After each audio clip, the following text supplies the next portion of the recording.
നമസ്കാരം. പകൽ വാർത്ത ആരംഭിക്കുകയാണ്. ആദ്യം തലക്കെട്ടുകൾ. കരുവന്നൂർ സഹകരണ ബാങ്ക് തട്ടിപ്പിൽ സിപിഎമ്മിന് തിരിച്ചടി. നേതാക്കൾ വിചാരണ നേരിടണമെന്ന് PMLA കോടതി. പ്രഥമ ദൃഷ്ട്യാ തെളിവുണ്ടെന്നും കണ്ടെത്തൽ. വിചാരണ നേരിടേണ്ടത് 28 പ്രതികൾ.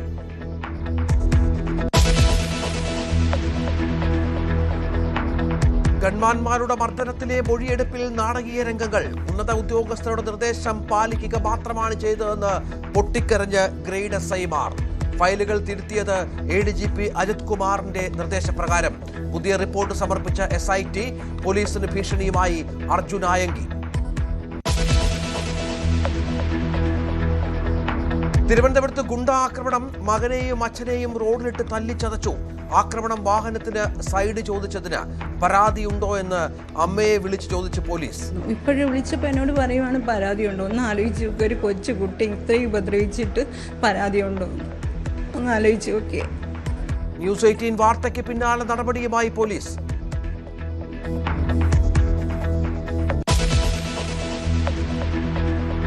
പാറ്റകൾ തെരുവിലിറങ്ങി. ജന്തർ മന്ദറിൽ കോക്രോച്ച് പാർട്ടിയുടെ പരസ്യ പ്രതിഷേധം. കേന്ദ്ര വിദ്യാഭ്യാസ മന്ത്രി രാജിവെക്കണമെന്ന ആവശ്യം.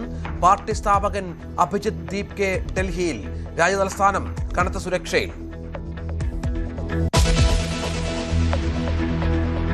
ശ്രീധരന്റെ അതിവേഗ പാത പദ്ധതി പഠിക്കാൻ സർക്കാർ 4-അംഗ സമിതിയെ നിയോഗിച്ചു. ഗതാഗത സെക്രട്ടറി അധ്യക്ഷൻ. 3 ആഴ്ചയ്ക്കുള്ളിൽ റിപ്പോർട്ട് സമർപ്പിക്കാൻ നിർദ്ദേശം.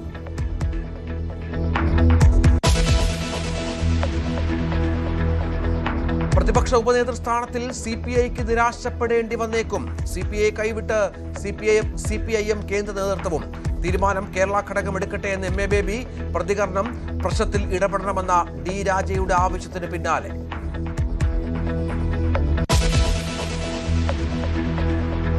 നിലവിളക്ക് കൊളുത്തൽ വിവാദം തള്ളി N ഷംസുദ്ദീൻ. ചെറിയ കാര്യമെന്ന് വിദ്യാഭ്യാസ മന്ത്രി. ഫാത്തിമ തഹലിയെ തള്ളി സമസ്ത. വിളക്ക് കൊളുത്തി ഉദ്ഘാടനം നടത്തേണ്ടതില്ലെന്ന് ഉമർ ഫൈസി മുഖം.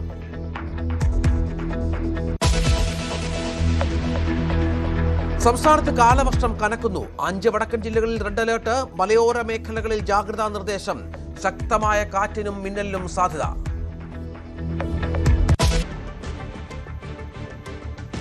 പ്രധാനപ്പെട്ട വാർത്തകളിലേക്ക്. കരുവന്നൂർ ബാങ്ക് തട്ടിപ്പിൽ CPM നേതാക്കൾ വിചാരണ നേരിടണമെന്ന് PMLA കോടതി. നേതാക്കൾക്കെതിരെ തെളിവുണ്ട്. MK Varghese, K Radhakrishnan, AC Moideen അടക്കമുള്ള നേതാക്കളാണ് വിചാരണ നേരിടേണ്ടത്. അടുത്ത മാസം 4-ന് കോടതിയിൽ നേരിട്ട് ഹാജരാകണമെന്നാണ് നിർദ്ദേശം. ആജ്ഞ രവീന്ദ്രൻ ഏറ്റവും പുതിയ വിവരങ്ങളുമായി ചേരും. ആജ്ഞ, CPMന്റെ വലിയൊരു പോരാട്ടം, നിയമപോരാട്ടം ഉണ്ടായിരുന്നു ഇതുമായി ബന്ധപ്പെട്ട്. പക്ഷേ കോടതിയിൽ കാര്യങ്ങൾ വ്യക്തമായിട്ടുണ്ട്. തെളിവുകൾ പ്രതികൾക്ക് പ്രതികൂലമാണ്. എന്താണ് കോടതിയുടെ പരാമർശം?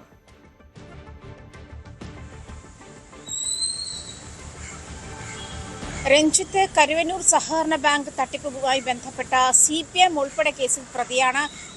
അതേസമയം തന്നെ നേരത്തെ 28 പേരായിരുന്നു പ്രതിപട്ടികയിലുണ്ട്. ഈ 28 പേരും പ്രതികളാണ്. ഇവർക്ക് സമൻസ് അയക്കാനുള്ള നിർദ്ദേശമാണ് PMLA കോടതി നൽകിയിരിക്കുന്നത്. ED സമർപ്പിച്ച അനുബന്ധ കുറ്റപത്രം കൂടി ചേർത്താണ് ഇപ്പോൾ PMLA കോടതി ഇത്തരത്തിലൊരു വിധിയിലേക്ക്, ഇത്തരത്തിലൊരു ഉത്തരവിലേക്ക് കടന്നത്. അതായത് കള്ളപ്പണം ഇടപാടുമായി ബന്ധപ്പെട്ട കള്ളപ്പണം വെളുപ്പിക്കൽ, അത് പ്രധാനമായിട്ടും ഒരേ ഈടിൽ തന്നെ നിരവധി വായ്പകൾ അനുവദിച്ചും അതുപോലെ തന്നെ വായ്പകൾ ക്രമരഹിതമായി അനുവദിച്ചുമാണ് ഇത്തരത്തിൽ കള്ളപ്പണം വെളുപ്പിക്കൽ നടപടിക്രമങ്ങൾ നടന്നിട്ടുള്ളത് എന്നാണ് കണ്ടെത്തൽ. അതിന്റെ അടിസ്ഥാനത്തിലാണ് EDയുടെ അനുബന്ധ കുറ്റപത്രം സമർപ്പിച്ചിരുന്നത്. ആ കുറ്റപത്രത്തിന്റെ അടിസ്ഥാനത്തിലാണ് ഇപ്പോൾ PMLA കോടതി CPM അടക്കം ഇതിൽ പ്രതിയാണ് എന്ന കാര്യം പ്രധാനമായും ചൂണ്ടിക്കാട്ടിയത്. ഇത് നേരത്തെ അതുപോലെ ഭാരതീയ BNS പ്രകാരം ഇപ്പോൾ ഇത്തരത്തിൽ കുറ്റപത്രം സമർപ്പിച്ചവർക്കെതിരെ ഈ വിചാരണ തുടങ്ങുന്നതിന് മുൻപ് തന്നെ നോട്ടീസ് നൽകി പ്രതികൾക്കെതിരെ കുറ്റം നിലനിൽക്കുമോ എന്നുള്ള വാദം കേൾക്കണം. അതിന്റെ നടപടിക്രമങ്ങളാണ് ഇപ്പോൾ കോടതിയിൽ നിന്നുണ്ടായിട്ടുള്ളത്. അതേസമയം BNSലെ 223 സെക്ഷൻ സബ് ക്ലാസ് 1 പ്രകാരം പ്രതികളുടെ ഭാഗം കോടതി വിശദമായി കേട്ട ശേഷമാണ് 28 പ്രതികൾക്കെതിരെ ഇപ്പോൾ PMLA കോടതിയിൽ ED അനുബന്ധ കുറ്റപത്രം സമർപ്പിച്ചത്. ഇതിൽ പുതുതായി ചേർക്കപ്പെട്ട എല്ലാവർക്കുമെതിരെ വിചാരണ തുടങ്ങാമെന്ന് തന്നെയാണ് കോടതി മുന്നോട്ട് വയ്ക്കുന്നത്. അതുമാത്രമല്ല, കൃത്യമായി തെളിവുണ്ട്, പ്രഥമ ദൃഷ്ട്യാ തെളിവുണ്ട് എന്ന് തന്നെയാണ് K രാധാകൃഷ്ണൻ MP അതുപോലെ AC മൊയ്തീൻ തുടങ്ങിയ ആളുകൾക്കെതിരെ വ്യക്തമായ തെളിവുണ്ട് എന്ന് തന്നെയാണ് കോടതി മുന്നോട്ട് വയ്ക്കുന്നത്. അതുകൊണ്ട് തന്നെ 28 പേർക്കും CPM പാർട്ടി അടക്കം ഇതിൽ പ്രതിയാണ്. 28 പേർക്കും അടിയന്തരമായി സമൻസ് അയക്കാൻ തന്നെയാണ് കോടതി നിർദ്ദേശം. രഞ്ജിത്ത്, ശരി. രക്ഷാപ്രവർത്തന മർദ്ദന കേസ് അട്ടിമറിയിൽ ADGP MR അജിത് കുമാറിന് കുരുക്ക്. കേസ് ഫയലുകൾ തിരുത്തിയത് അജിത് കുമാർ നിർദ്ദേശപ്രകാരമെന്ന് ADGPയുടെ ഓഫീസിലെ ജീവനക്കാരായിരുന്ന 2 SIമാർ SITക്ക് മൊഴി നൽകി. അന്വേഷണ ഉദ്യോഗസ്ഥരുടെ എതിർപ്പ് അവഗണിച്ചാണ് റിപ്പോർട്ട് തിരുത്തിയതെന്നും ഗ്രേഡ് SIമാരായ ഗിരീഷും ശ്രീകാന്തും സമ്മതിച്ചു. 2024 ഓഗസ്റ്റ് 4-ന് വയനാട് ദുരന്ത സ്ഥലത്ത് നിന്നാണ് അജിത് കുമാർ വിളിച്ച് അന്വേഷണ ഉദ്യോഗസ്ഥരെ ഓഫീസിലേക്ക് വരുത്തിയത്. അന്വേഷണം അവസാനിപ്പിക്കാനുള്ള റിപ്പോർട്ടിൽ ഉൾപ്പെടുത്തേണ്ട കാര്യങ്ങൾ ടൈപ്പ് ചെയ്ത് നൽകി. ഇതനുസരിച്ച് ഉള്ള റിപ്പോർട്ട് കോടതിയിൽ കൊടുക്കാൻ വൈകിയതോടെ വീണ്ടും വിളിപ്പിക്കാൻ ADGP നിർദ്ദേശിക്കുകയായിരുന്നു. അജിത് കുമാർ ഓഗസ്റ്റ് 15-ന് വൈകിട്ട് തിരുത്തിയ ഫയലുകൾ കണ്ട് ഉറപ്പിച്ചുവെന്നും മൊഴിയുണ്ട്.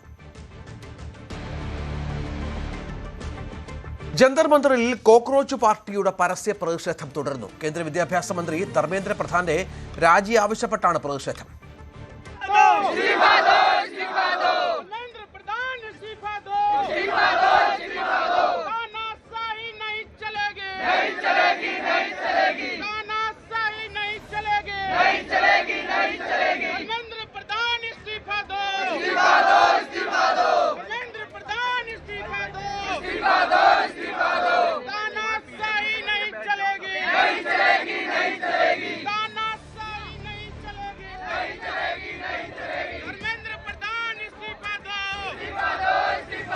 പാർട്ടി സ്ഥാപകൻ അഭിജിത് ദീപ്കെ ഇന്ന് രാവിലെയാണ് ഡൽഹിയിലേക്ക് എത്തിച്ചേർന്നത്. വിമാനത്താവളത്തിൽ ഡൽഹി പോലീസിലെ ഉന്നത ഉദ്യോഗസ്ഥർ CJP നേതാവ് അഭിജിത് ദീപ്കെ നടത്തിയ ചർച്ചയ്ക്ക് ശേഷമാണ് പ്രതിഷേധത്തിന് അനുമതി നൽകിയത്. വിദ്യാർത്ഥികൾ ആത്മഹത്യ ചെയ്യുമ്പോൾ കേന്ദ്ര വിദ്യാഭ്യാസ മന്ത്രി രാജിവെച്ചേ മതിയാകൂ എന്ന് അഭിജിത് ദീപ്കെ പറഞ്ഞു.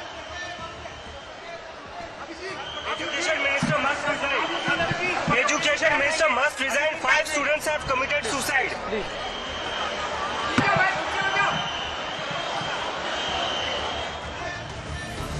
BR അംബേദ്കറുടെ ആത്മകഥയുമായാണ് അഭിജിത് ദീപ്കെ വിമാനത്താവളത്തിന് പുറത്തെത്തിയത്.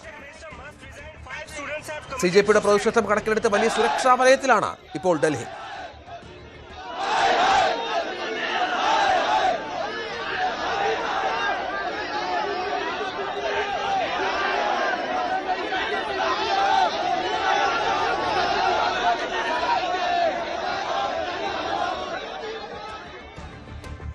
പ്രതിപക്ഷ ഉപനേതൃസ്ഥാനം വേണമെന്ന CPIയുടെ ആവശ്യത്തിൽ CPM ദേശീയ നേതൃത്വവും കൈയൊഴിഞ്ഞു.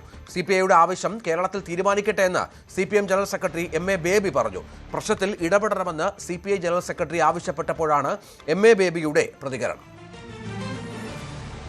പ്രതിപക്ഷ ഉപനേതൃസ്ഥാനത്തെത്തിയുള്ള തർക്കം കേന്ദ്ര നേതൃത്വം ഇടപെടിച്ച് പരിഹരിക്കാമെന്ന CPI സംസ്ഥാന നേതൃത്വത്തിന്റെ പ്രതീക്ഷയും മങ്ങുകയാണ്. MA ബേബി 2 തവണ CPI ജനറൽ സെക്രട്ടറി D രാജ ഒരു തവണ ഫോണിലും മറ്റൊരിക്കൽ നേരിട്ടും ബന്ധപ്പെട്ട് പ്രശ്നത്തിൽ ഇടപെടണം, ഉപനേതൃ പദവി CPI തന്നെ വേണമെന്ന ആവശ്യം മുന്നോട്ട് വച്ചു. എന്നാൽ 2 തവണയും ബേബി കൈയൊഴിയുകയാണ് ചെയ്തത്.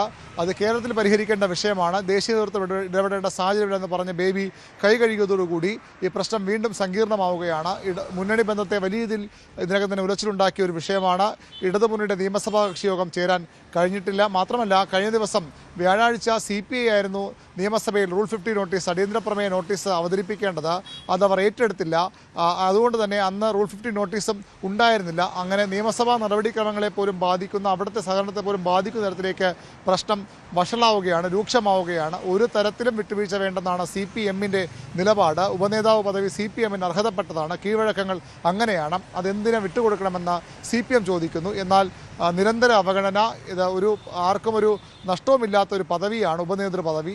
അതിൽ എന്തിന് CPM പിടിവാശി വീണ്ടും ചെലുത്തുന്നു? അങ്ങനെയെങ്കിൽ ഒരു തരത്തിലും പിന്നോട്ട് പോകാതെ ആവശ്യത്തിൽ ഉറച്ചു നിൽക്കുക, ഏതറ്റം വരെ പോയും അതിനുവേണ്ടി ഫൈറ്റ് ചെയ്യുക, അതാണ് CPIയുടെ നിലപാട്. സമാനതകളില്ലാത്ത പ്രതിസന്ധിയിലാണ് സംസ്ഥാനത്തെ ഇടതുമുന്നണി ഇപ്പോൾ ഈ വിഷയത്തിൽ പൊയ്ക്കൊണ്ടിരിക്കുന്നത്.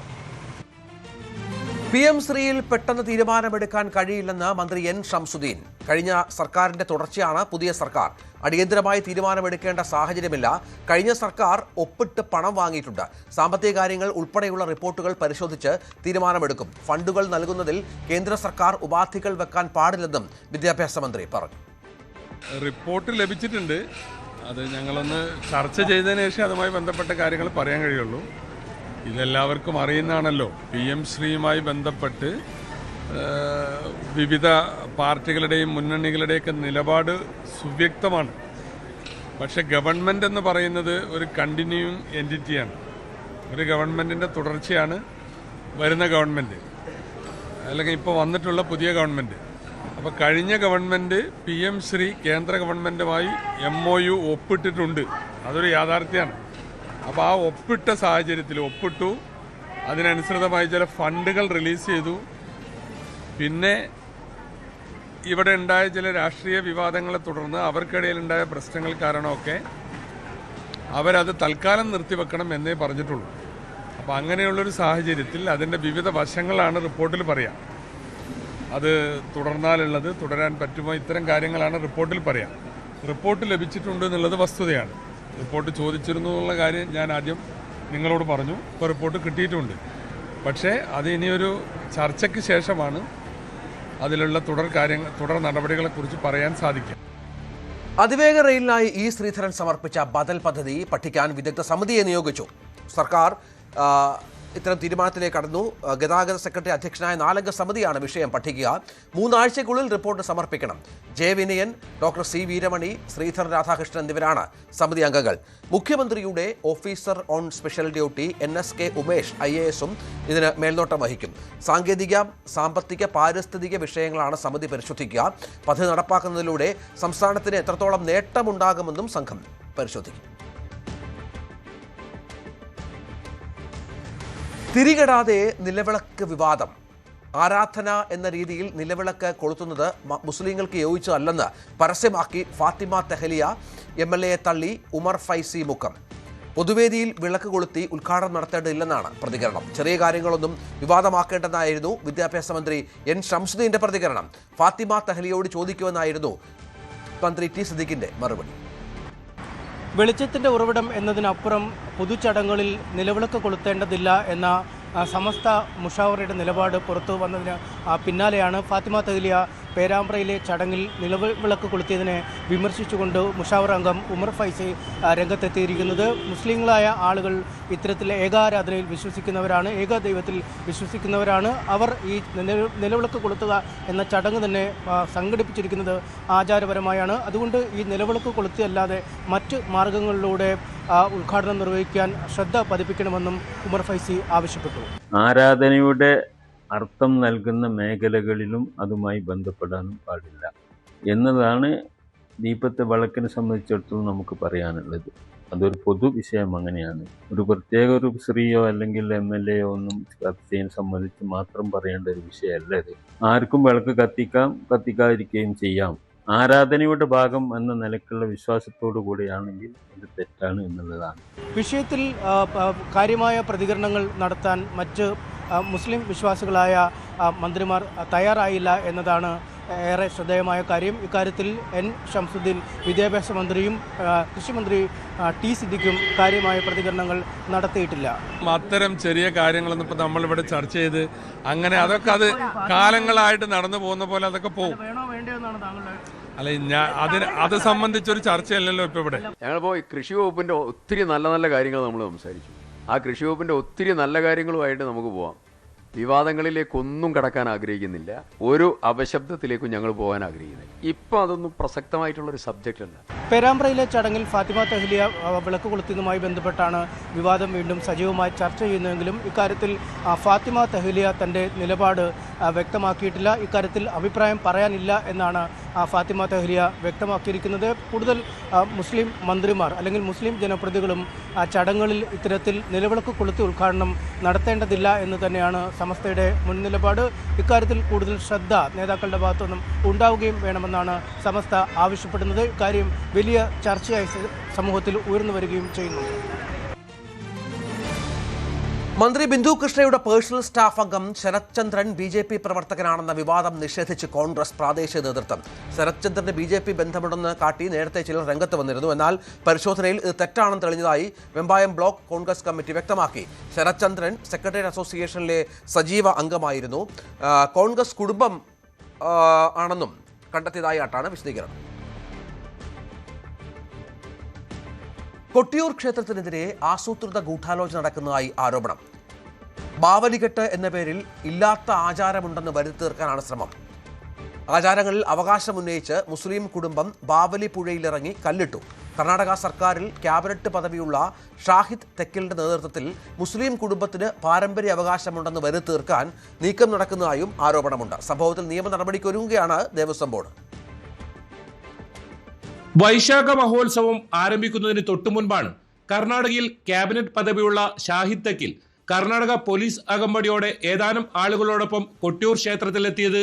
തൊട്ടു പിന്നാലെ ദേവസ്വം അധികൃതർ അറിയാതെ ബാവലി പുഴയിൽ കല്ലുകൾ വെക്കുന്ന ദൃശ്യങ്ങൾ ചിത്രീകരിച്ച് പ്രചരിപ്പിക്കുകയും ചെയ്തു. ബാവലികെട്ട് എന്ന പേരിൽ ചടങ്ങുണ്ടെന്നും അതിന്റെ പാരമ്പര്യ അവകാശികളായ മുസ്ലിം കുടുംബമാണെന്നും പറഞ്ഞായിരുന്നു പ്രചരണം. കൊട്ടിയൂർ ക്ഷേത്രവുമായി ബന്ധപ്പെട്ട ആചാരങ്ങൾക്ക് മുസ്ലിം കുടുംബത്തിന് അവകാശമില്ലെന്നിരിക്കെയാണ് ഈ നീക്കം.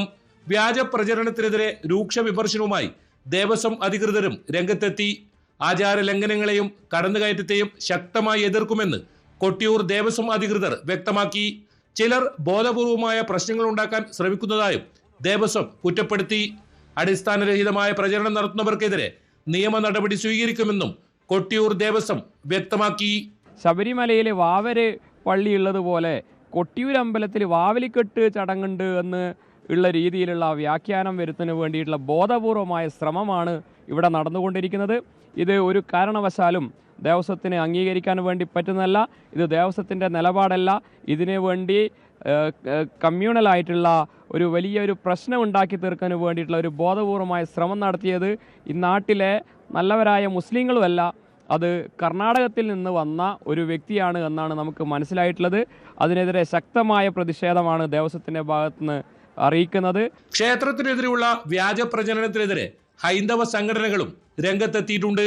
കൊട്ടിയൂർ പോലുള്ള ഒരു ക്ഷേത്രത്തിലെ പവിത്രമായ ദക്ഷയാഗ സ്മരണകൾ ഉറങ്ങുന്ന വൈശാഖ മഹോത്സവത്തെ അലങ്കോലപ്പെടുത്താനുള്ള, സമാധാന ഭംഗമുണ്ടാക്കാനുള്ള, സാമുദായിക മൈത്രി തകർക്കാനുള്ള ഗൂഢോദ്ദേശം ഇതിന് പിറകിലുണ്ട് എന്ന് സംശയിക്കുകയാണ്.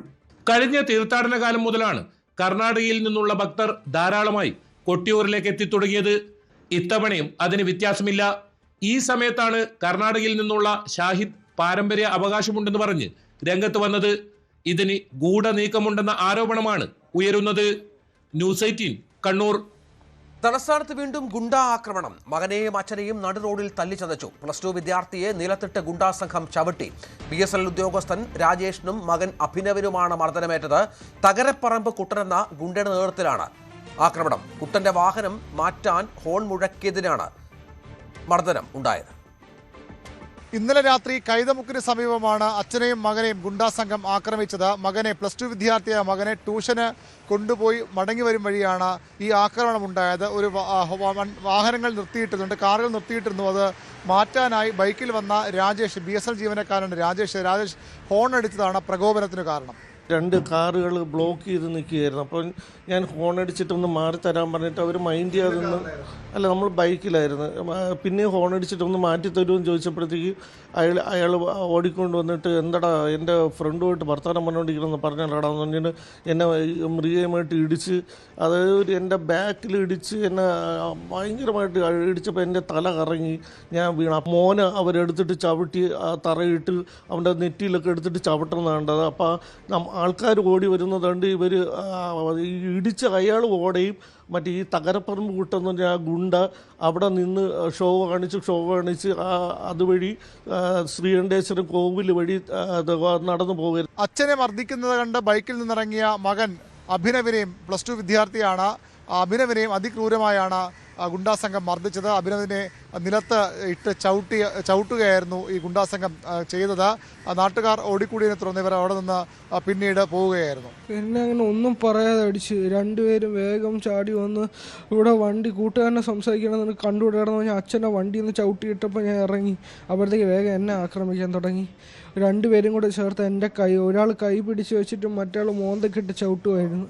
ഇന്നലെ രാത്രി തന്നെ നാട്ടുകാർ അറിയിച്ചു പോലീസ് എത്തിയെങ്കിലും പ്രതികളെ പിടികൂടാൻ ഒരു ശ്രമവും നടത്തില്ല. മാത്രമല്ല ഇന്ന് വളരെ വിചിത്രമായ ഒരു നടപടി കൂടി വഞ്ചൂർ പോലീസിൻ്റെ ഭാഗത്തുണ്ടായി. കുട്ടിയുടെ അമ്മയെ വിളിച്ച് അവർ ചോദിച്ചത് നിങ്ങൾക്ക് പരാതി ഉണ്ടോ എന്നുള്ളതാണ്. ഇത്രയധികം ക്രൂരമായ മർദ്ദനമേറ്റ അച്ഛനും മകനും ഉള്ള വിവരം അറിഞ്ഞ ശേഷവും പോലീസ് ഉദ്യോഗസ്ഥർ ചോദിച്ചത് നിങ്ങൾക്ക് പരാതി ഉണ്ടോ എന്നുള്ളതാണ്. അതിലും കടുത്ത അമർഷവും പരാതിയുമുണ്ട് ഈ കുടുംബത്തിന്. എന്നോട് ചോദിച്ചു പരാതി ഉണ്ടോ എന്ന് ചോദിച്ചു. അപ്പം ഞാൻ പറഞ്ഞു പിന്നെ ഒരു കൊച്ചു കുട്ടി മീൻസ് അതിനെ ട്യൂഷൻ കഴിഞ്ഞ് കൊണ്ടുവരുന്ന കുട്ടിയല്ലേ, കൊണ്ടുവരുന്ന കുട്ടിയെ ഇങ്ങനെ അടിക്കുമ്പോൾ പരാതി ഉണ്ടാവില്ല. അതെന്തെങ്കിലും ചെയ്തിട്ടാണോ? ഹസ്ബൻഡ് ജോലി കഴിഞ്ഞ് കൊച്ചിനെ വിളിച്ചുകൊണ്ട് വരുന്ന വഴിക്കാണ് ഇതുണ്ടായത്. അപ്പം എന്നോട് ചോദിക്കുവാണ് പരാതി ഉണ്ടോ എന്ന്. അതിന് ചതച്ചരച്ച് അവിടെ ഇട്ടേക്കുവാണ്. അപ്പം പരാതി ഉണ്ടോ എന്ന് ചോദിക്കുന്ന ഒരു ഉദ്യോഗസ്ഥന് പറ്റിയൊരു ക്വസ്റ്റ്യനാണ്. പേര് പറഞ്ഞില്ല, എന്നോട് ചോദിച്ചത് അങ്ങനെയാണ്, പരാതി ഉണ്ടോ എന്ന്. മാധ്യമങ്ങളിൽ വാർത്ത വന്നതിനെ തുടർന്ന് പോലീസ് പതിവ് പോലെ ഉണർന്നു. അവർ കുട്ടിയുടെ വീട്ടിലെത്തി മൊഴിയെടുത്തു. പ്രതികൾക്കായി അന്വേഷണം ആരംഭിച്ചിട്ടുണ്ട്. സംസ്ഥാന പോലീസ് മേധാവിയുടെ ഓഫീസും വിഷയത്തിൽ ഇടപെട്ടിട്ടുണ്ട്.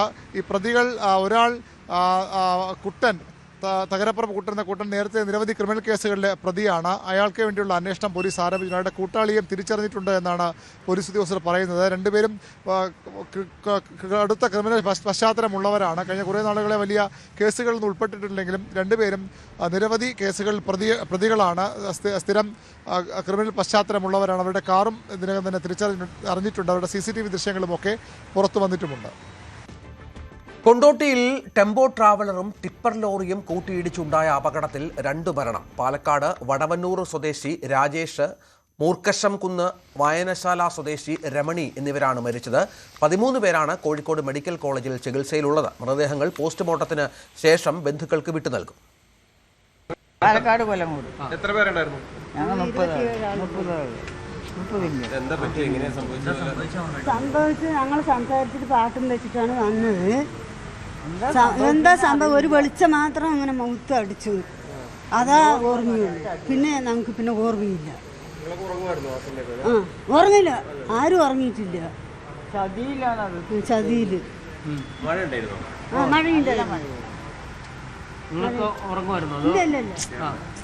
എന്താണ് സംഭവിച്ചത്?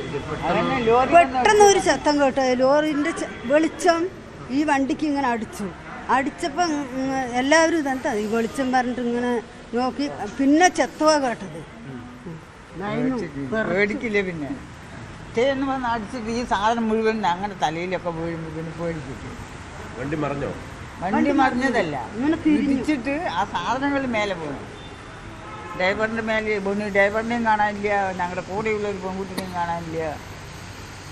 വഴിയും വീട്ടിൽ ഓടാൻ തരമുണ്ട് ഒക്കെ കൂടി ഒരേ കുട്ടികളുണ്ടായിരുന്നു.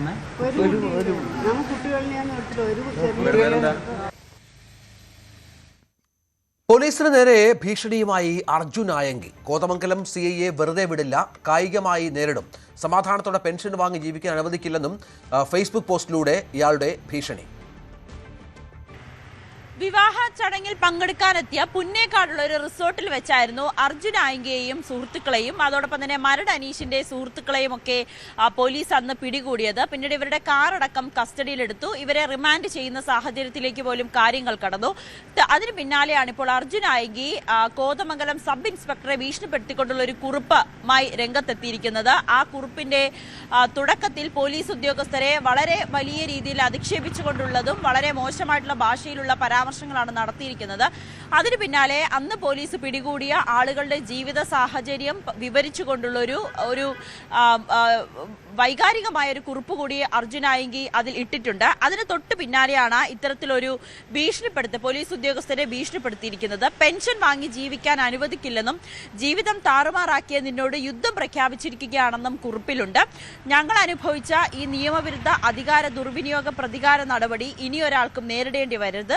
നിന്നെപ്പോലുള്ള കാക്കിയിട്ട ചെന്നായ്ക്കളെ നിയമപരമായും പോലീസ് ബുദ്ധിയിൽ നിയമത്തിന്റെ കണ്ണിൽ പൊടിയിട്ട് രക്ഷപ്പെട്ടാൽ കായികപരമായും നേരിടാൻ ഞങ്ങൾ തയ്യാറാണ്. നീയും നിന്റെ ഡിപ്പാർട്ട്മെന്റും ഭരണ പാർട്ടിയുടെ ഒത്താശയോടെ ഇനിയും എന്നെ ദ്രോഹിക്കുമെന്നറിയാം. യുദ്ധപ്രഖ്യാപനം നീ അടങ്ങുന്ന സിസ്റ്റത്തിനെതിരെയല്ല, ഈ സിസ്റ്റത്തിലെ കൈക്കൂലിയും കൂട്ടിക്കൊടുപ്പും കൊട്ടേഷനും നടത്തി ചിരിച്ചുകൊണ്ട് നിരപരാധികളുടെ ജീവിതം നശിപ്പിക്കുന്ന പുഴുക്കുത്തുകളായ നിന്നെ പോലുള്ള ക്രിമിനലുകൾക്കെതിരെയാണെന്നുമാണ് ഈ കുറിപ്പിൽ പറയുന്നത്. അങ്ങനെ പോലീസ് ഉദ്യോഗസ്ഥനെ ഉദ്യോഗസ്ഥനെ രൂക്ഷ ഭാഷയിൽ വിമർശിച്ചുകൊണ്ടും ഭീഷണിപ്പെടുത്തിക്കൊണ്ടുള്ള ഒരു കത്താണ്, ഒരു കുറിപ്പാണ് അർജുൻ ആയങ്കി ഫേസ്ബുക്കിലൂടെ ഇട്ടിരിക്കുന്നത്. തന്നോടൊപ്പം പിടികൂടിയവരിൽ 2 പേര് തന്നെ അറിയാത്ത ആളുകളാണ്. അവരെ എന്തിനാണ് അറസ്റ്റ് ചെയ്തത്? ഒപ്പം തനിക്കൊപ്പം ഉണ്ടായിരുന്ന സുഹൃത്തുക്കൾ, അവരുടെ ജീവിത സാഹചര്യം, അതിലൊരാൾ അസുഖബാധിതനായിരുന്നു, അതുപോലും കണക്കിലെടുക്കാതെയല്ലേ അറസ്റ്റ് ചെയ്ത് ജയിലിലേക്ക് അയച്ചതെന്നൊക്കെയാണ് അർജുൻ ആയങ്കി കുറിപ്പ് ഇട്ടിരിക്കുന്നത്. ഒരു പ്രധാനപ്പെട്ട കുറ്റവാളി തന്നെയാണ് അർജുൻ ആയങ്കി. നമുക്കറിയാം, സ്വർണ്ണക്കൊള്ള കേസിലും അതോടൊപ്പം തന്നെ കൊട്ടേഷൻ സംഘത്തിലെയൊക്കെ പ്രധാനപ്പെട്ട ഒരാളായിട്ടാണ് കണ്ണൂർ സ്വദേശിയായ അർജുൻ ആയങ്കിയെ കണക്കാക്കുന്നത്. ആ അർജുൻ ആയങ്കിയാണ് ഇപ്പോൾ പോലീസ് ഉദ്യോഗസ്ഥനെ ഭീഷണിപ്പെടുത്തിക്കൊണ്ടുള്ളൊരു ഫേസ്ബുക്ക് പോസ്റ്റ് കുറിപ്പ് ഇട്ടിരിക്കുന്നത്. സംസ്ഥാനത്ത് വടക്കൻ ജില്ലകളിൽ അതിതീവ്ര മഴ മുന്നറിയിപ്പ് തുടരുന്നു. മലപ്പുറം, കോഴിക്കോട്, വയനാട്, കണ്ണൂർ, കാസർഗോഡ് ജില്ലകളിലാണ് അതിതീവ്ര മഴയ്ക്ക് സാധ്യത. 6 ജില്ലകളിൽ ഓറഞ്ച് അലേർട്ടാണ്. തിരുവനന്തപുരം, കൊല്ലം, ആലപ്പുഴ ജില്ലകളിൽ യെല്ലോ അലേർട്ടും. നാളെയും മറ്റന്നാളും വടക്കൻ കേരളത്തിൽ അതിതീവ്ര മഴ മുന്നറിയിപ്പുണ്ട്. ഈ മാസം 8 വരെ ശക്തമായ മഴ തുടരുമെന്നാണ് കാലാവസ്ഥാ കേന്ദ്രത്തിന്റെ മുന്നറിയിപ്പ്. കാറ്റിനും സാധ്യതയുണ്ട്. കേരള തീരത്ത് മത്സ്യബന്ധനത്തിന് വിലക്ക് തുടരുകയാണ്. വടക്കൻ ജില്ലകളിൽ ശക്തമായ മഴ തുടരുകയാണ്. കാസർഗോഡ് പുഴകളിൽ ജലനിരപ്പ് ക്രമാതീതമായി ഉയർന്നതോടെ ജില്ലാ ഭരണകൂടം അതീവ ജാഗ്രതയിലാണ്. മലയോര മേഖലകളിൽ മണ്ണിടിച്ചിൽ ഭീഷണിയും നിലനിൽക്കുന്നുണ്ട്. ഇനിയൊരു അറിയിപ്പുണ്ടാകുന്നതുവരെ വിനോദസഞ്ചാര മേഖലകളിൽ നിരോധനം ഏർപ്പെടുത്തിയിട്ടുണ്ട്. ജില്ലയിൽ 24 മണിക്കൂറും പ്രവർത്തിക്കുന്ന കൺട്രോൾ റൂമുകളും സജ്ജമാക്കി. കാസർഗോഡ് ജില്ലയിൽ വരുന്ന 2 ദിവസം കൂടി അതിതീവ്ര മഴയാണ് ഇപ്പോൾ പ്രവചിച്ചിട്ടുള്ളത്. ഏതായാലും ഇന്ന് രാവിലെ മുതൽ ശക്തമായ മഴയാണ് കാസർഗോഡ് ജില്ലയിലെ അനുഭവപ്പെടുന്നത്. പ്രത്യേകിച്ച് മലയോര മേഖലകളിലൊക്കെ ശക്തമായ മഴ രാവിലെ മുതൽ തന്നെയുണ്ട്. ഇന്നലെ രാത്രിയും മഴ ശക്തമായിരുന്നു. ഏതായാലും പുഴകളിലൊക്കെ ജലനിരപ്പ് ക്രമാതീതമായി ഉയരുന്ന സാഹചര്യമുണ്ട്. അതുകൊണ്ട് തന്നെ പുഴയോരങ്ങളിലുള്ളവർ അതീവ ജാഗ്രത പുലർത്തണമെന്ന് ജില്ലാ ഭരണകൂടം വ്യക്തമാക്കിയിട്ടുണ്ട്. അതോടൊപ്പം കടലാക്രമണ ഭീഷണി നേരിടുന്ന നിരവധി പ്രദേശങ്ങൾ കാസർഗോഡ് ജില്ലയിലുണ്ട്. അവിടങ്ങളിലെല്ലാം ജാഗ്രത പാലിക്കണമെന്ന് നിർദ്ദേശമുണ്ട്. പ്രത്യേകിച്ച് വിനോദസഞ്ചാര മേഖലകളിലെല്ലാം ഇപ്പോൾ നിരോധനം ഏർപ്പെടുത്തിയിട്ടുണ്ട്. പള്ളിക്കര ബീച്ച് ഉൾപ്പെടെയുള്ള സ്ഥലങ്ങളിലാണ് ഇത്തരത്തിൽ നിരോധനം ഏർപ്പെടുത്തിയത്. അതോടൊപ്പം ഹൗസ് ബോട്ട് സർവീസ് തൽക്കാലത്തേക്ക് നിർത്തിവെക്കാനും ജില്ലാ ഭരണകൂടം നിർദ്ദേശം നൽകിയിട്ടുണ്ട്. ഏത് അടിയന്തര സാഹചര്യവും നേരിടാൻ ജില്ല സജ്ജമാണെന്ന് ജില്ലാ ഭരണകൂടം വ്യക്തമാക്കുന്നു. 24 മണിക്കൂറും പ്രവർത്തിക്കുന്ന കൺട്രോൾ റൂമും കാസർഗോഡ് ജില്ലയിൽ പ്രവർത്തനം ആരംഭിച്ചിട്ടുണ്ട്. തദ്ദേശ സ്വയംഭരണ പ്രതിനിധികൾക്ക് കൃത്യമായ നിർദ്ദേശം, ഏത് അടിയന്തര സാഹചര്യത്തിലും തയ്യാറെടുപ്പോടെ നിൽക്കാൻ ജില്ലാ ഭരണകൂടം നിർദ്ദേശം നൽകിയിട്ടുണ്ട്. എന്തായാലും മലയോര മേഖലകളിലുള്ള യാത്ര പരമാവധി ഒഴിവാക്കാനാണ് നിർദ്ദേശം. കഴിഞ്ഞ കാലവർഷത്തിൽ വലിയ തോതിൽ മണ്ണിടിച്ചിൽ ഉണ്ടായതാണ്. മലയോര മേഖലകളിൽ ഉൾപ്പെടെ മണ്ണിടിച്ചിൽ ഭീഷണി ഇപ്പോഴും നിലനിൽക്കുന്നുണ്ട്. അതുകൊണ്ട് തന്നെ ജാഗ്രത പാലിക്കണം എന്ന നിർദ്ദേശം നൽകിയിട്ടുണ്ട്. തീരപ്രദേശങ്ങളിൽ വലിയ കടലാക്രമണ സാധ്യതയുണ്ട്. അതോടൊപ്പം ശക്തമായ കാറ്റ് വീശടിക്കുന്ന സാഹചര്യം കൂടിയുണ്ട്. ഏതായാലും പലയിടങ്ങളിലും വെള്ളക്കെട്ട് അനുഭവപ്പെടുന്ന ഒരവസ്ഥയാണ്. പ്രത്യേകിച്ച് ദേശീയപാത നിർമ്മാണം നടക്കുന്ന മേഖലകളിലാണ് ഇത്തരത്തിൽ വലിയ തോതിൽ വെള്ളക്കെട്ടുള്ളത്. സർവീസ് റോഡ് ഉൾപ്പെടെ ഇടിഞ്ഞ് വീഴുന്ന സാഹചര്യം പോലും ഉണ്ടായിരുന്നു. മഴ ആരംഭത്തിൽ തന്നെ കഴിഞ്ഞ ദിവസം കാഞ്ഞങ്ങാട് ഒരു സ്കൂളിന് സമീപമുള്ള കൂറ്റൻ മതിലിടിഞ്ഞ് വീണ സാഹചര്യം ഉണ്ടായിരുന്നു. അങ്ങനെ ഇത്തരത്തിൽ അപകട സാധ്യതയുള്ള സ്ഥലങ്ങൾ കൃത്യമായി മോണിറ്റർ ചെയ്യാൻ ജനപ്രതിനിധികളോടും അതോടൊപ്പം തദ്ദേശ സ്വയംഭരണ വകുപ്പ് ഉദ്യോഗസ്ഥരോടും നിർദ്ദേശം നൽകിയിട്ടുണ്ട്. RDOമാർക്കാണ് ഈ മേഖലകളിലുള്ള ചുമതലയുള്ളത്. ബേവിഞ്ച ഉൾപ്പെടെയുള്ള മണ്ണിടിച്ചൽ രൂക്ഷമായ ദേശീയപാതയിലും കൃത്യമായ പരിശോധനയാണ് നടക്കുന്നത്. അതോടൊപ്പം വീരമലക്കുന്നും ബട്ട്ലായിക്കുന്നിലും അപകട ഭീഷണിയുണ്ട്, മണ്ണിടിച്ചൽ സാധ്യതയുണ്ട്. അവിടങ്ങളിലും ശക്തമായ നിരീക്ഷണമുണ്ട്. വേണ്ടി വന്നാൽ ഇവിടെ നിന്നും കുടുംബങ്ങളെ മാറ്റി താമസിക്കുന്നത് ഉൾപ്പെടെയുള്ള നടപടികൾ സ്വീകരിക്കുമെന്നാണ് ജില്ലാ ഭരണകൂടം വ്യക്തമാക്കിയത്. ഏതായാലും കാര്യമായ മറ്റ് സംഭവങ്ങളൊന്നും ഇതുവരെ റിപ്പോർട്ട് ചെയ്തിട്ടില്ലെങ്കിലും വലിയ താഴ്ന്ന പ്രദേശങ്ങളെല്ലാം വെള്ളം കയറുന്ന ഒരു സാഹചര്യം തന്നെയാണ്. മഴ ഇനി കൂടുതൽ നീണ്ടുപോയാൽ വരും മണിക്കൂറുകളിലും മഴ ശക്തമായാൽ പലയിടങ്ങളിലും ഇത്തരത്തിൽ വെള്ളം കയറുന്ന ഒരു സാഹചര്യം ഉണ്ടായും. കുടുംബങ്ങളെ മാറ്റി പാർപ്പിക്കേണ്ട ഉൾപ്പെടെയുള്ള സാഹചര്യം ഉണ്ടാവും. ഏതായാലും ദുരിതാശ്വാസ ക്യാമ്പുകളെല്ലാം ഒരുക്കിയിട്ടുണ്ടെങ്കിലും ആരെയും ഇതുവരെ ദുരിതാശ്വാസ ക്യാമ്പുകളിലേക്ക് മാറ്റിയിട്ടില്ല. വരുന്ന 2 ദിവസം കൂടി അതിതീവ്ര മഴയാണ് കാസർഗോഡ് ജില്ലയിൽ പ്രവചിച്ചിട്ടുള്ളത്. അതോടൊപ്പം കണ്ണൂർ ജില്ലയിലും ശക്തമായ മഴ തന്നെയാണ് തുടരുന്ന സാഹചര്യം. മംഗളൂർ ഉൾപ്പെടെ ഉടുപ്പി, കുന്താവരം ഉൾപ്പെടെ തീരദേശ മേഖലകളിലെല്ലാം ശക്തമായ മഴയാണ് ഇന്ന് രാവിലെ മുതൽ അനുഭവപ്പെട്ടത്. എന്തായാലും വരും മണിക്കൂറുകളിലും മഴ കനക്കും. ജില്ലയിൽ അതീവ ജാഗ്രതാ നിർദ്ദേശം തന്നെയാണ് ഇപ്പോൾ നൽകിയിട്ടുള്ളത്. കോതമംഗലത്ത് വീടിന് മുകളിൽ നിന്ന് വീണ് യുവാവ് മരിച്ചു. മുളവൂർ സ്വദേശി ജൻസീറാണ് മരിച്ചത്. മതിരപ്പള്ളിയിലുള്ള ഒരു വീടിന്റെ അറ്റകുറ്റപ്പണികൾക്ക് വേണ്ടി എത്തിയതായിരുന്നു ഇയാൾ. ഇടുക്കി അടിമാലിയിൽ വൈദ്യുതാഘാതമേറ്റ് യുവാവ് മരിച്ചു. പടിക്കപ്പ് കൂടി സ്വദേശി രമേശ് രാജപ്പനാണ് മരിച്ചത്. വൈദ്യുതി ലൈനിന്റെ ടച്ച് വെട്ടുന്നതിനിടയിലായിരുന്നു സംഭവം. ഉടൻ തന്നെ താലൂക്ക് ആശുപത്രിയിൽ എത്തിച്ചുവെങ്കിലും ജീവൻ രക്ഷിക്കാനായില്ല. മൃതദേഹം താലൂക്ക് ആശുപത്രി മോർച്ചറിയിലേക്ക് മാറ്റി. കൊല്ലം പാൽക്കുളങ്ങരയിൽ വാഹനാപകടത്തിൽ 14കാരൻ ദാരുണാന്ത്യം. അയത്തിൽ സ്വദേശി സൽമാൻ ഫാരിസാണ് മരിച്ചത്. അമ്മയ്ക്കൊപ്പം യാത്ര ചെയ്യവെയാണ് അപകടം. ലോറിയെ മറികടക്കാൻ ശ്രമിക്കുന്നതിനിടെ എതിരെ വന്ന ഇരുചക്ര വാഹനത്തിൽ തട്ടി ലോറിക്ക് അടിയിലേക്ക് വീഴുകയായിരുന്നു. കോഴിക്കോട് മായനാട് ബസ്സും ബൈക്കും കൂട്ടിയിടിച്ച് 17കാരൻ മരിച്ചു. മായനാട് സ്വദേശി അലി അഫൻ ആണ് മരിച്ചത്. അപകടത്തിന്റെ CCTV ദൃശ്യം പുറത്തു വന്നു.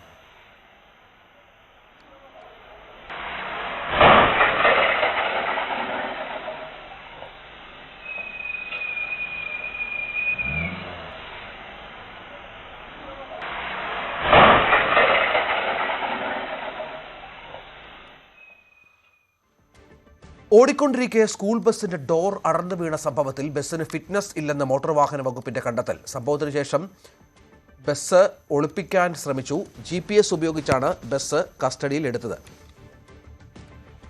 ഡ്രൈവറുടെ ലൈസൻസ് താൽക്കാലികമായി റദ്ദാക്കും. ബസ്സുകൾ പരിശോധനയ്ക്ക് ഹാജരാക്കാത്ത ജില്ലയിലെ സ്കൂളുകൾക്ക് എതിരെ നടപടി ഉണ്ടാകുമെന്ന് മോട്ടോർ വാഹന വകുപ്പ് അറിയിച്ചു.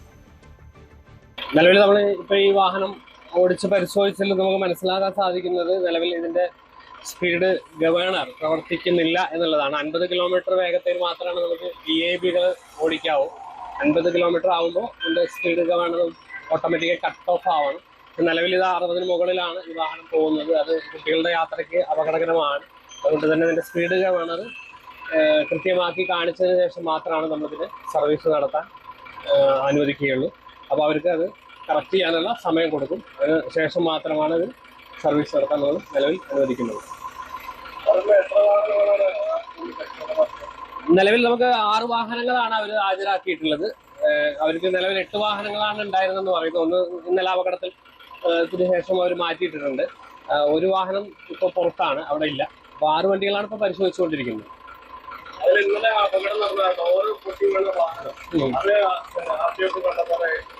അത് നമ്മൾ ഇന്ന് കണ്ടെത്തിയിട്ടുണ്ട്. ഇന്ന് രാവിലെ നമ്മൾ GPS ട്രാക്കിംഗ് കൊണ്ട് അത് പാലക്കാട് കൊപ്പത്തിനടുത്ത് ഈ വാഹനം പാർക്ക് ചെയ്ത നിലയിൽ കണ്ടെത്തിയിട്ടുണ്ട്. അപ്പോൾ അതിന്റെ പരിശോധന നടത്തിയിട്ടുണ്ട് അവിടെ. നിലവിൽ അവർ അത് ഹാജരാക്കിയിരുന്നില്ല. അവരവിടുന്ന് അപ്പോൾ അപകടം നടന്ന ഉടനെ തന്നെ ആ വാഹനം നമ്മൾ വരുന്നതിന് മുന്നേ അവിടുന്ന് മാറ്റുകയാണ് ഉണ്ടായത്. നമ്മൾ ഇന്നലെ അന്വേഷിച്ചപ്പോഴും അത് എവിടെയാണ് എന്ന് അവർ കൃത്യമായി നമുക്ക് വിവരം നൽകിയില്ല. തുടർന്ന് നമ്മൾ GPS പരിശോധനയിലാണ് കണ്ടെത്തിയത്. നമ്മൾ ഇന്നലെ വൈകിയത് കൊണ്ട് നമുക്കത് ട്രേസ് ചെയ്യാൻ പറ്റിയില്ല. ഇന്ന് രാവിലെ നമ്മൾ ട്രേസ് ചെയ്തിട്ടുണ്ട്. വണ്ടി പാലക്കാട് കണ്ടെത്തിയിട്ടുണ്ട്. കാഞ്ഞങ്ങാട് ഇട്ടമ്മലിൽ വീട്ടിൽ നിർത്തിയിട്ട കാറിന് തീപിടിച്ചു. രാത്രി 8:30 സംഭവം. കാഞ്ഞങ്ങാട് സ്വദേശി സുജിത്തിന്റെ കാറിന്റെ മുൻഭാഗമാണ് കത്തിയത്.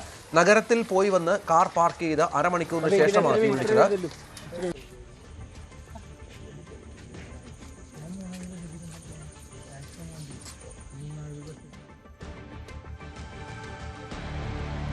ശ്രേയസ് അയ്യർ ഇന്ത്യയുടെ പുതിയ 2020 ക്യാപ്റ്റനായി ചുമതലയേറ്റു. വരാൻ പോകുന്ന അയർലൻഡ്, ഇംഗ്ലണ്ട് സീരീസുകളിൽ ശ്രേയസ് അയ്യർ ഇന്ത്യൻ ടീമിനെ നയിക്കും. ജപ്പാനിൽ നടക്കുന്ന ഏഷ്യൻ ഗെയിംസിലും ശ്രേയസ് നയിക്കും. Sanju Samson first wicket കീപ്പറായേക്കും.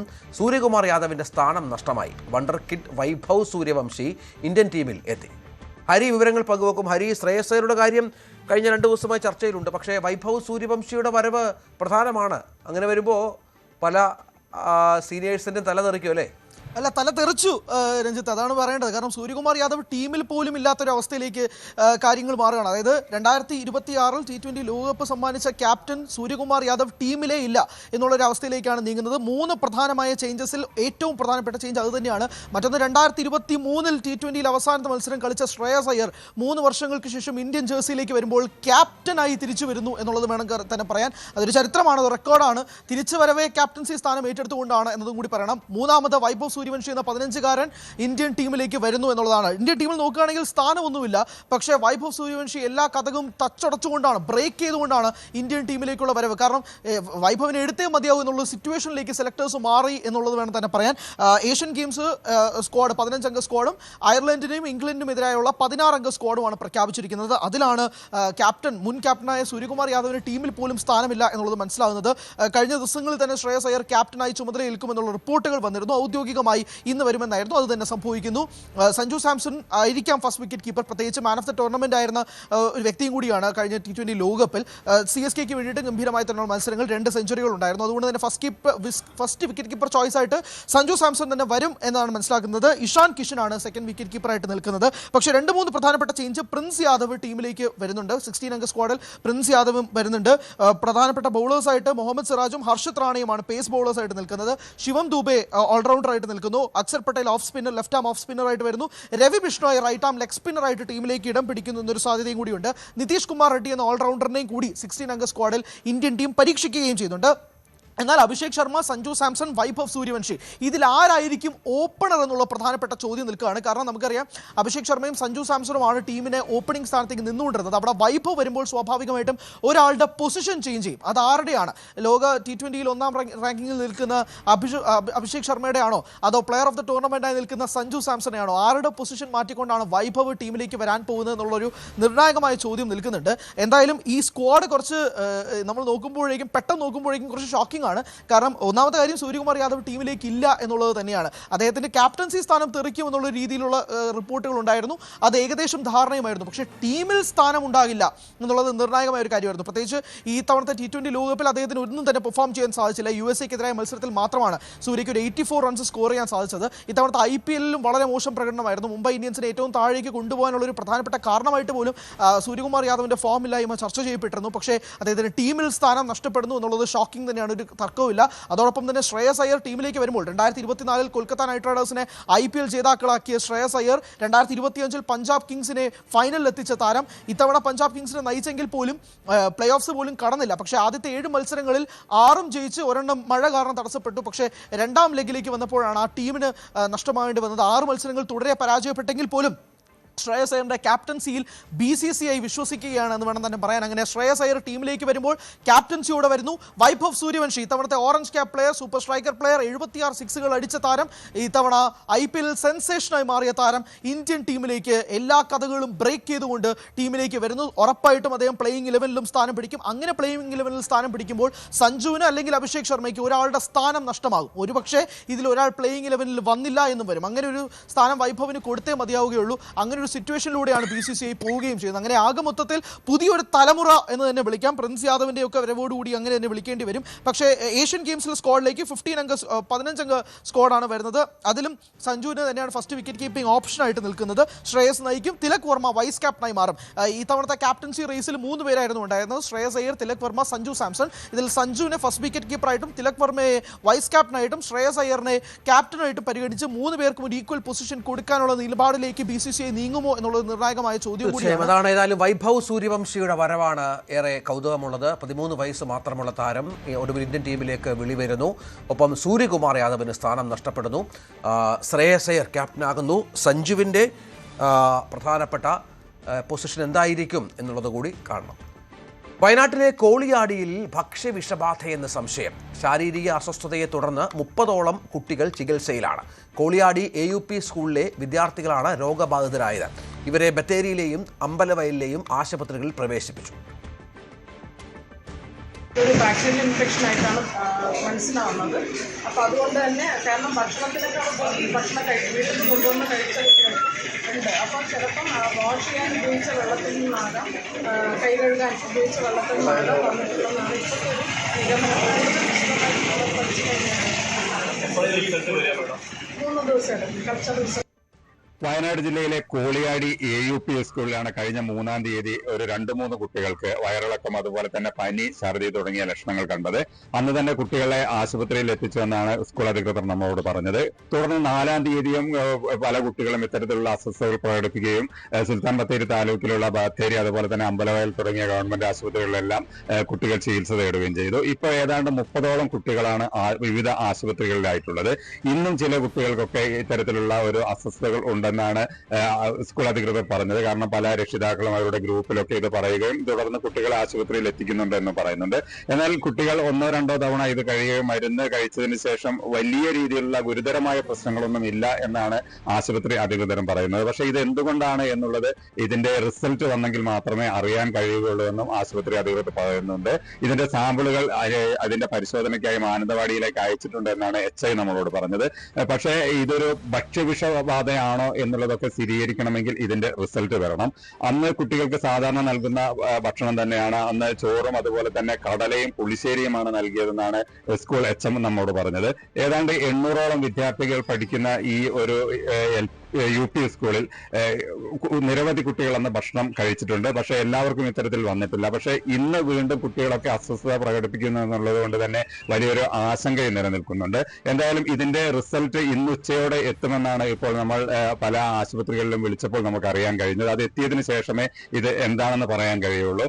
ഇതൊരു പകർച്ചവ്യാധിയാണോ അല്ലെങ്കിൽ എന്ത് രോഗമാണോ എന്ന്, അല്ലെങ്കിൽ ഒരു ക്ലാസ്സിലെ വിദ്യാർത്ഥികൾക്ക് അല്ല ഒരു സ്കൂളിലെ പല ക്ലാസ്സിലുള്ള വിദ്യാർത്ഥികൾക്കാണ് ഇത് ഉണ്ടായതെന്നുള്ളത് കൊണ്ടുമാണ് ഇത് എന്ത് അസുഖമാണ് എന്നുള്ള ഒരു ആശങ്ക എല്ലാവരിലും വരുന്നത്. എന്തായാലും ഇന്ന് വരുന്ന റിസൾട്ടോടെ തന്നെ അത് സ്ഥിരീകരിക്കാൻ കഴിയുമെന്നാണ് പറയുന്നത്. DMO സ്ഥലത്ത് എത്തിയിരുന്നതായി പറയുന്നു. അതുപോലെ തന്നെ ഇതിന്റെ നടപടികൾ അല്ലെങ്കിൽ ഇതുമായിട്ടുള്ള ഒരു അല്ലെങ്കിൽ ഇതിന്റെ പുറകിൽ തന്നെയാണ് സ്കൂൾ അധികൃതരും ഉള്ളതെന്ന് പറയുന്നു. പക്ഷെ 3-ാം തീയതി നടന്ന ഇതിന്റെ ഒരു സംഭവത്തിന്റെ സാമ്പിൾ ഇപ്പൊ പൊതുവെ 48 മണിക്കൂറിനുള്ളിൽ സാമ്പിൾ റിസൾട്ട് നമുക്ക് ലഭിക്കേണ്ടതാണ്. പക്ഷെ ഇപ്പൊ 3 ദിവസം പിന്നിട്ടും റിസൾട്ട് കിട്ടിയിട്ടില്ല. എന്തായാലും ഇന്ന് ഉച്ചയോടെ തന്നെ റിസൾട്ട് കിട്ടുമെന്നാണ് നമുക്ക് അറിയുന്നത്. അതിനുശേഷമേ ഇതെന്താണ് അല്ലെങ്കിൽ ഏത് തരത്തിലുള്ള മരുന്നാണ് എന്നൊക്കെ നമുക്ക് അല്ലെങ്കിൽ ആശുപത്രി അധികൃതർ പറയുള്ളൂ. പക്ഷെ ഇപ്പോൾ കുട്ടികളെ ഗുരുതര രീതിയിലൊന്നുമല്ല, കുട്ടികളെല്ലാം സ്റ്റേബിൾ ആണ് എന്നുള്ളതാണ് നമുക്ക് ആശുപത്രി അധികൃതരിൽ നിന്നും അറിയാൻ കഴിയുന്നത്. മലപ്പുറത്ത് വിദ്യാർത്ഥികൾക്ക് മയക്കുമരുന്ന് വിതരണം ചെയ്ത 2 പേർ പിടിയിൽ. കൊണ്ടോട്ടി വലിയപറമ്പ് സ്വദേശി പറപ്പാറ റിയാസ് എന്ന ചോര റിയാസ്, പുളിക്കൽ സ്വദേശി മുജീബ് എന്നിവരാണ് പിടിയിലായത്. കാലിക്കറ്റ് യൂണിവേഴ്സിറ്റി പരിസരം കേന്ദ്രീകരിച്ച് നടത്തിയ പരിശോധനയിലാണ് ഇരുവരും പിടിയിലായത്. ഇവരിൽ നിന്നും MDMAയും വിൽപ്പനയ്ക്കായി ഉപയോഗിച്ച കാറും പിടികൂടിയിട്ടുണ്ട്. സംസ്ഥാനത്തെ വിവിധ സ്റ്റേഷനുകളിലായി 40ഓളം കേസുകളിലെ പ്രതിയാണ് മുജീബ് റഹ്മാൻ. തമിഴ്നാട്ടിലെ നീലഗിരിയിൽ ജനവാസ മേഖലയിൽ ഭീതി പരത്തി പുലിയുടെ സാന്നിധ്യം. ഗൂഡല്ലൂർ മാർത്തോമ നഗർ പ്രദേശത്താണ് 2 ദിവസമായി രാപ്പകൽ ഭേദമില്ലാതെ പുലിയെ കാണുന്നത്. ജനങ്ങൾ വീട് വിട്ട് പുറത്തിറങ്ങാൻ പോലും ഭയക്കുകയാണ്. ആന, കടുവ, പുലി എന്നിവ ഇവിടെ സ്ഥിര സാന്നിധ്യമാണെന്നും നാട്ടുകാർ പറയുന്നു.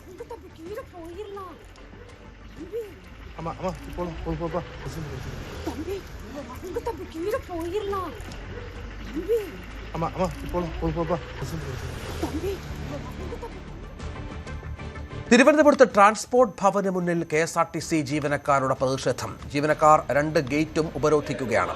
23 പേരെ സ്ഥലം മാറ്റിയതിലാണ് പ്രതിഷേധം. രാഷ്ട്രീയ പ്രേരിതമായ സ്ഥലം മാറ്റം എന്നാണ് ആരോപണം.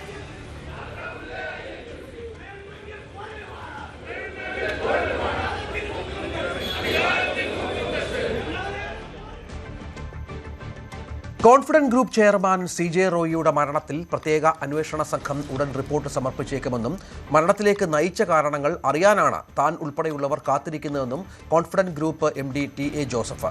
ആദായ നികുതി വകുപ്പിന്റെ അടക്കമുള്ള പരിശോധനകൾ സാധാരണഗതിയിൽ കമ്പനികളിൽ നടക്കാറുള്ളതാണ്.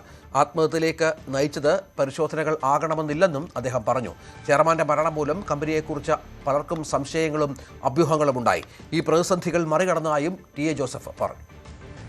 റിയൽ എസ്റ്റേറ്റ് രംഗത്ത് രാജ്യത്തിനകത്തും പുറത്തും അറിയപ്പെടുന്ന ഒരു പേരാണ് കോൺഫിഡന്റ് ഗ്രൂപ്പ് എന്നത്. കോൺഫിഡന്റ് ഗ്രൂപ്പിന്റെ ചെയർമാനായിരുന്ന CJ റോയിയുടെ മരണം അത് വളരെയധികം ചർച്ച നേടുകയും എല്ലാം തന്നെ ചെയ്തതാണ്. പ്രത്യേകിച്ച് ബിസിനസ് രംഗത്ത് അത് സംബന്ധിച്ച അഭ്യൂഹങ്ങൾ എന്താണ് എന്നത് സംബന്ധിച്ച വലിയ രീതിയിലുള്ള കാര്യങ്ങളെല്ലാം തന്നെ നിലനിൽക്കുകയും ചെയ്യുന്നു. ഇപ്പോഴും അതിന്റെ അന്വേഷണം തുടരുകയും ചെയ്യുന്ന ഒരു ഘട്ടം.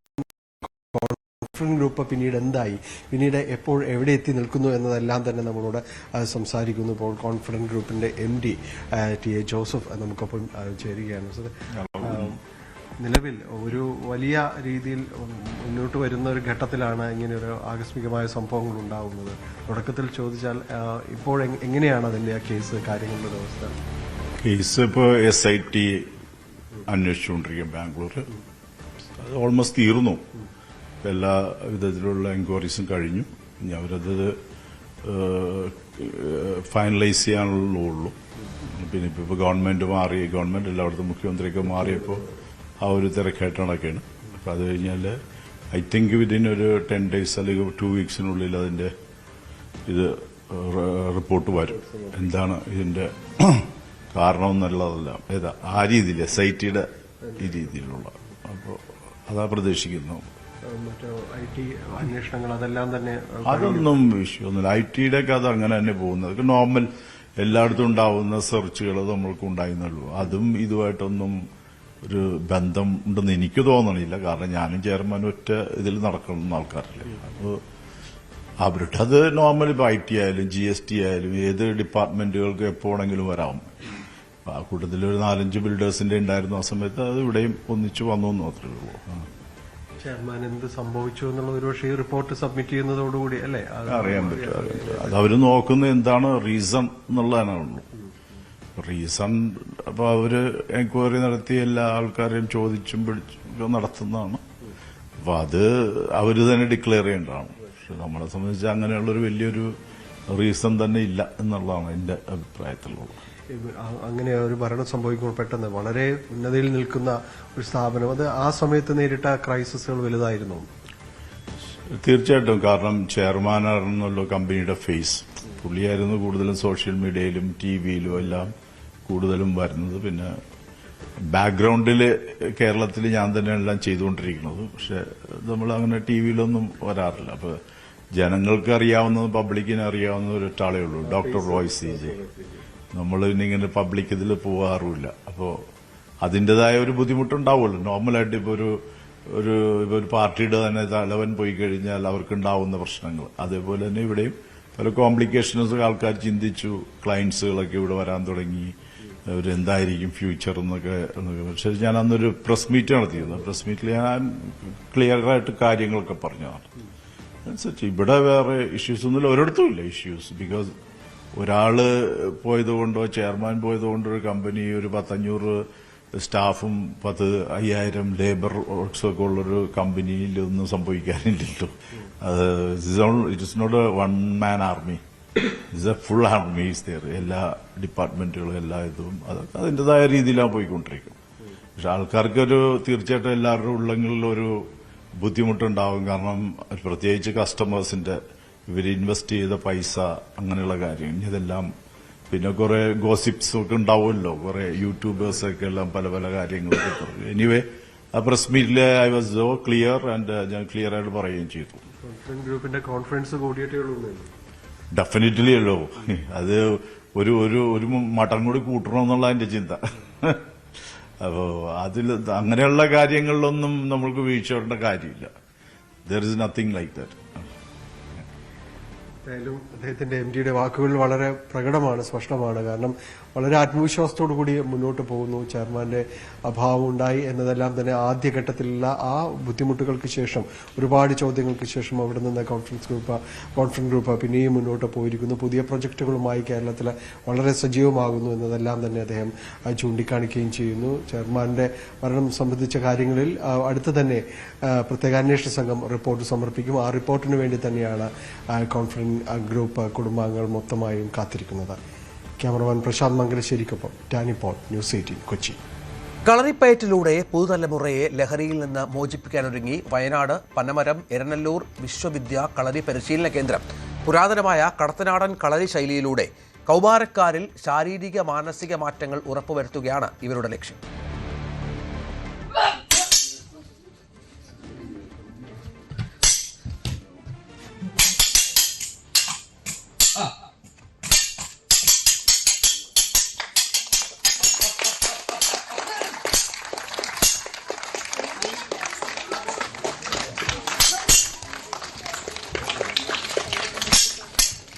കേവലം ഒരു ആയോധന കല എന്നതിലുപരി മർമ്മ ചികിത്സയും കളരി ചികിത്സയും സമന്വയിക്കുന്ന കടത്തനാടൻ കളരി പരിശീലനത്തിലൂടെ ശ്രദ്ധേയമാവുകയാണ് വയനാട്ടിലെ പനമരം എരനല്ലൂരിലുള്ള വിശ്വവിദ്യ കളരി പരിശീലന കേന്ദ്രം.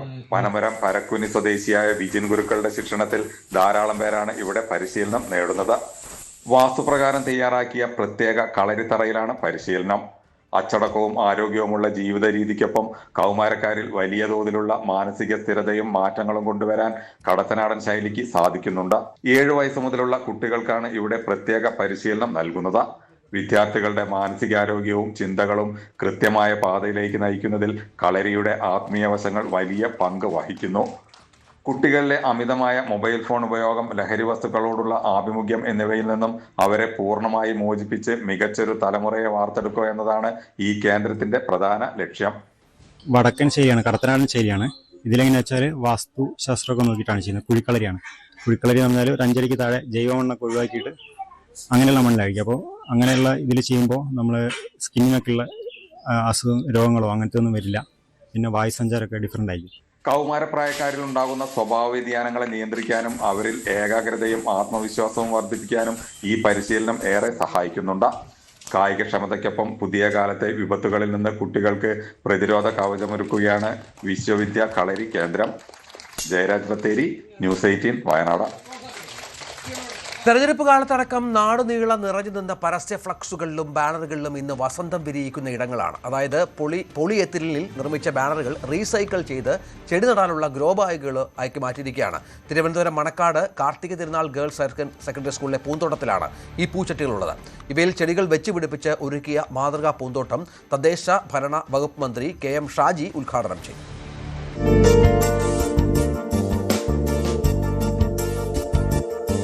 ഫ്ലെക്സും ബാനറുമില്ലാതെ എന്ത് തെരഞ്ഞെടുപ്പ്? പൊതുവെ പരസ്യങ്ങൾക്കെല്ലാം അത് വേണം. അതിനെല്ലാം തുണിയിലെഴുതിയ ബാനർ ഉപയോഗിക്കാനും പറ്റില്ല. പോളിയെഥിലീനിൽ തയ്യാറാക്കിയ ഫ്ലെക്സിൽ തന്നെയാണ് കഴിഞ്ഞ തെരഞ്ഞെടുപ്പിൽ നമ്മുടെ സ്ഥാനാർത്ഥികൾ നാടുനീളെ ചിരിച്ച മുഖവുമായി എത്തിയത്. മിക്ക സ്ഥാപനങ്ങളും കൂറ്റൻ പരസ്യ ബോർഡുകൾ വയ്ക്കുന്നത്. ഉപയോഗം കഴിഞ്ഞാൽ ആ ബാനറുകൾ എന്ത് ചെയ്തു എന്ന് ആലോചിച്ചു നോക്കിയിട്ടുണ്ടോ? ഉണ്ടെങ്കിൽ അതിനുത്തരം Thiruvananthapuram Manacaud Karthika Thirunal government higher secondary സ്കൂളിൽ വന്നാൽ കാണാം.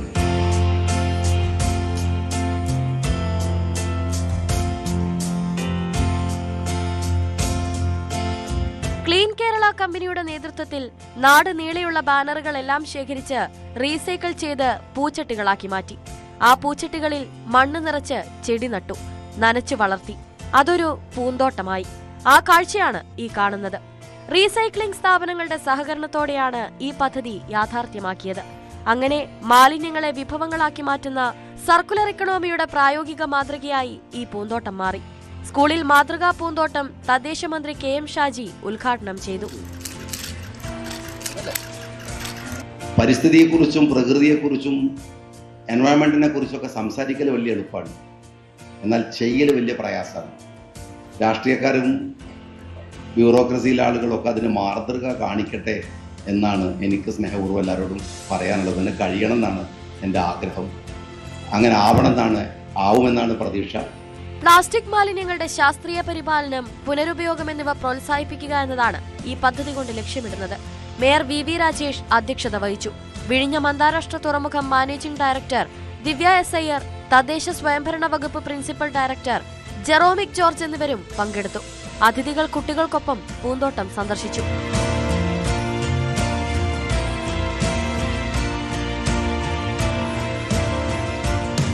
ലോക പരിസ്ഥിതി ദിനത്തോടനുബന്ധിച്ച് ശുചിത്വ മിഷനും ക്ലീൻ കേരള കമ്പനിയും സംയുക്തമായാണ് മാതൃകാ പൂന്തോട്ടമൊരുക്കലും ഉദ്ഘാടനവും സംഘടിപ്പിച്ചത്. ന്യൂസ് 18 തിരുവനന്തപുരം. കഴിഞ്ഞ ദിവസം കൂറ്റൻ മതിലിടിഞ്ഞ് വീണ ദുരന്തം തലനാഴിഴയ്ക്ക് ഒഴിവായ കാസർഗോഡ് കാഞ്ഞങ്ങാട് UBMC സ്കൂൾ പരിസരത്ത് അപകട ഭീഷണി ഉയർത്തി മറ്റൊരു കൂറ്റൻ മതിൽ കൂടി.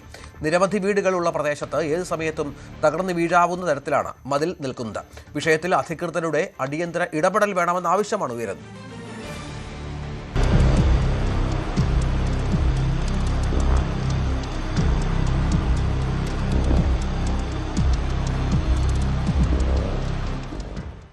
കാഞ്ഞങ്ങാട് നഗരമധ്യത്തോട് ചേർന്ന് കിടക്കുന്ന പ്രദേശത്താണ് കഴിഞ്ഞ ദിവസം കൂറ്റൻ മതിലിടിഞ്ഞ് വീണത്. നടുക്കുന്ന ദൃശ്യങ്ങളാണ് അത് എന്ന് പറയേണ്ടി വരും. ഏതായാലും ആ പരിസരത്തിന് അതിന് സമീപത്താണ് ഇപ്പോൾ നമ്മളുള്ളത്. ഇവിടെയും വലിയ അപകടാവസ്ഥയിലാണുള്ളത്. ഇപ്പോൾ എനിക്ക് പിറകിൽ കാണുന്ന ഈ ഒരു കൂറ്റൻ മതിൽ ഇത് ഏത് സമയത്തും ഇടിഞ്ഞ് താഴേക്ക് വീഴാവുന്ന ഒരു അവസ്ഥയിലാണ് ഉള്ളത്. ഇതിന് ഇന്നലെ മതിലിടിഞ്ഞ് വീണത് അതിന് സമീപത്തുള്ള ഒരു സ്ഥലത്താണ് ഈ ഇത്തരം അപകടം. നിരവധി ആളുകൾ യാത്ര ചെയ്യുന്ന ഒരു വഴി കൂടിയാണിത്. അതോടൊപ്പം നിരവധി കുടുംബങ്ങൾ ഇവിടെ താമസിക്കുന്നുണ്ട്. വലിയ ഭീതിയിലാണ്. മഴ ശക്തമായി ഇനി വരും ദിവസങ്ങൾ ഉണ്ടാകും. അപ്പോൾ വലിയ അപകടാവസ്ഥയിലാണുള്ളത്. നമ്മളിപ്പം പ്രദേശവാസികൾ തന്നെ ചേരുന്നു. എന്താണ് നിലവിൽ ഈ കഴിഞ്ഞ ദിവസമാണ് കൂറ്റൻ മതിൽ ഇതിൽ ഇടിഞ്ഞു എന്നൊരു സാഹചര്യം ഇവിടെ ഉണ്ടായത്. എന്താണ് ഇവിടുത്തെ ഒരു സാഹചര്യം? ഇത് കഴിഞ്ഞ ദിവസം അപകടം നടന്ന സ്ഥലത്ത് നിന്ന് 20 മീറ്റർ മാറിയിട്ടാണ് ഈ മതിലിൻ്റെ സ്ഥിതി ചെയ്യുന്നത്. ഇപ്പോൾ നിങ്ങൾക്ക് ഈ ചാനലിൽ തന്നെ കാണാൻ പറ്റും, അവിടെ ഇടിഞ്ഞു വീഴുന്ന ഒരു സ്ഥിതിവിശേഷം നമുക്ക് കാണാൻ വേണ്ടി പറ്റും. കഴിഞ്ഞ വർഷം ഇതിൻ്റെ തൊട്ടുമുട്ടിയിട്ട് ഇതിൻ്റെ പകുതി ഭാഗമാണ് കഴിഞ്ഞ വർഷം പൊളിഞ്ഞു വീണത്. ആ പൊളിഞ്ഞു വീഴുന്ന സമയത്ത് നമ്മൾ ഇവിടുത്തെ ഉദ്യോഗസ്ഥ വൃത്തങ്ങളിൽ നമ്മൾ പറഞ്ഞിരുന്നു, മുനിസിപ്പാലിറ്റിയിലും താലൂക്കിലും എല്ലാം നമ്മൾ ഉത്തരവാദപ്പെട്ട ആൾക്കാർക്ക് നമ്മൾ നിവേദനം കൊടുത്തിരുന്നു. പക്ഷേ നാളിതുവരെ ഒരു അധികാരികളും ഒരു ഉദ്യോഗസ്ഥരും ഇവിടെ വന്ന് ശാശ്വതമായ പരിഹാരത്തിന് വേണ്ടി ശ്രമം നടത്തിയിട്ടില്ല. ഒരു അപകടം വരുന്ന സമയത്ത് മുനിസിപ്പാലിറ്റിയുടെയും താലൂക്കിൻ്റെയും ഉദ്യോഗസ്ഥന്മാർ വരുന്നതല്ലാതെ ശാശ്വതമായ പരിഹാരം വേണമെന്നാണ് നമ്മുടെ നാട്ടുകാരുടെ അഭിപ്രായം. അപ്പോൾ ഇവിടെ നടക്കുന്ന നിർമ്മാണ പ്രവർത്തനം ഉദ്യോഗസ്ഥന്മാരുടെ എഞ്ചിനീയേഴ്സിൻ്റെ നേതൃത്വത്തിൽ വേണം ഇനിയുള്ള പ്രവർത്തനങ്ങളെങ്കിലും നടക്കേണ്ടത് എന്നാണ് ഞങ്ങളുടെ അഭിപ്രായം. ഇപ്പോൾ കഴിഞ്ഞ ഈ അപകടത്തിൻ്റെ ഈ സ്ഥിതി നിങ്ങൾ നോക്കിയാൽ നമുക്ക് മനസ്സിലാവും. കമ്പിയും ആ സിമെൻറ്റിൻ്റെ ആ ഒരു ക്വാളിറ്റിയും നമ്മൾ നോക്കിയാൽ മനസ്സിലാവും. ഇത്രയും വലിയ ഒരു മതിൽ കെട്ടാൻ ഇത്തിരി ചെറിയ രീതിയിലുള്ള കമ്പിയും സിമെൻറ്റുമാണ് ഉപയോഗിച്ചത്.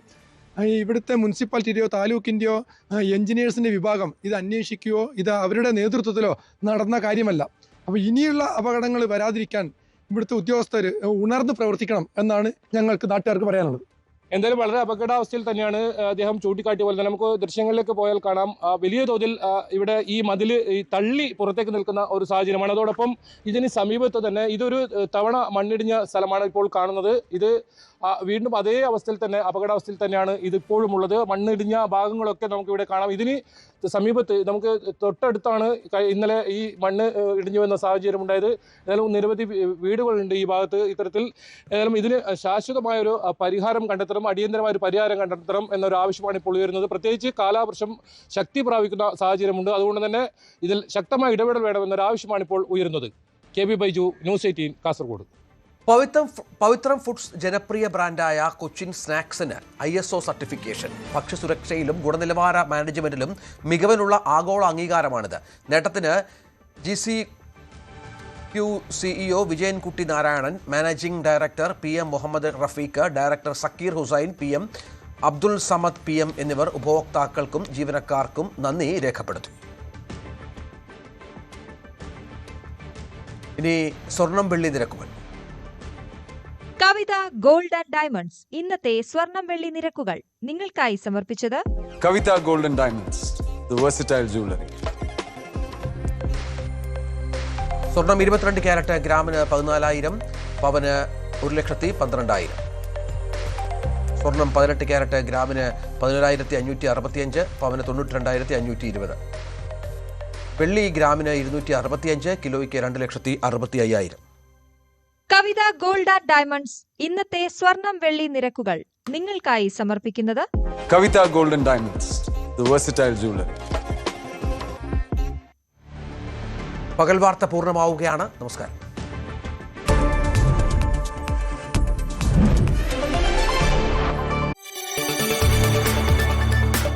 കൂടുതൽ വാർത്തകൾക്ക് news 18 Keralam YouTube channel subscribe ചെയ്യുക.